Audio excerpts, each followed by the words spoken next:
We have a brand new Fox poll tonight as well, showing 87% of registered voters are extremely or very concerned about inflation and higher prices.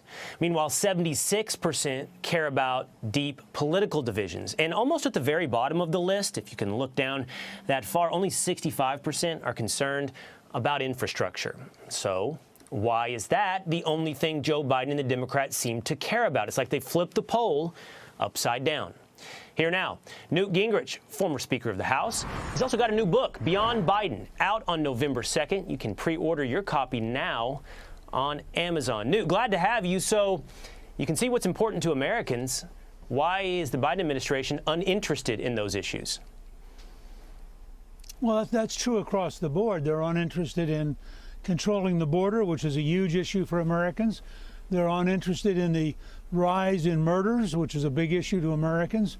There's a whole list of things.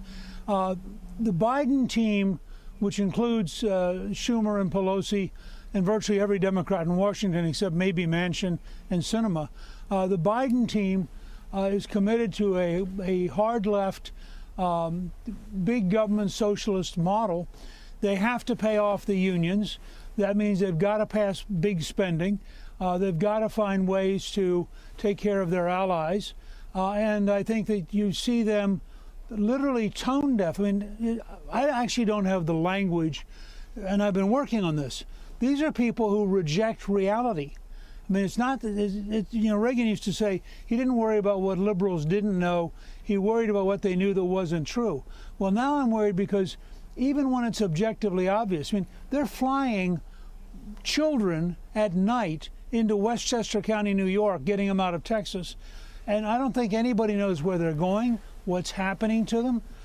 And the White House is just totally out of touch with reality. And frankly, so is the Democratic Party in the House and the Senate. Hey, Newt, we'll have to have a longer conversation about this because I'm fascinated by what you just said. I struggled with the language as well. I think what it is they're developing a pseudo-reality. They've been living in a reality they've manipulated so successfully that there's no need to adapt to what they think is the real reality. There's much more here, Newt, but I need to ask you about a news story as well. A new report out that Democratic donors see at least this reality. Joe Biden has no future politically. Kamala Harris has no future politically. And Democratic donors are now looking to Pete Buttigieg as the possible future, maybe as early as 2024. How's that for reality, Newt?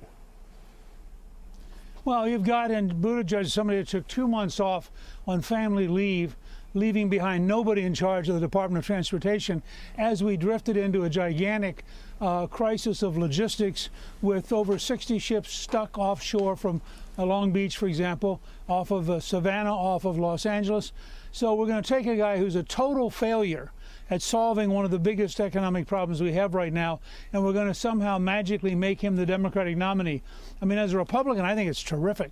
But I think as a matter of, back to what we said a minute ago, as a matter of reality, how could you take this guy who's utterly irresponsible and who there's a certain level where family leave doesn't quite work, like if you're in charge of the whole country's transportation system, and he didn't leave anybody in charge.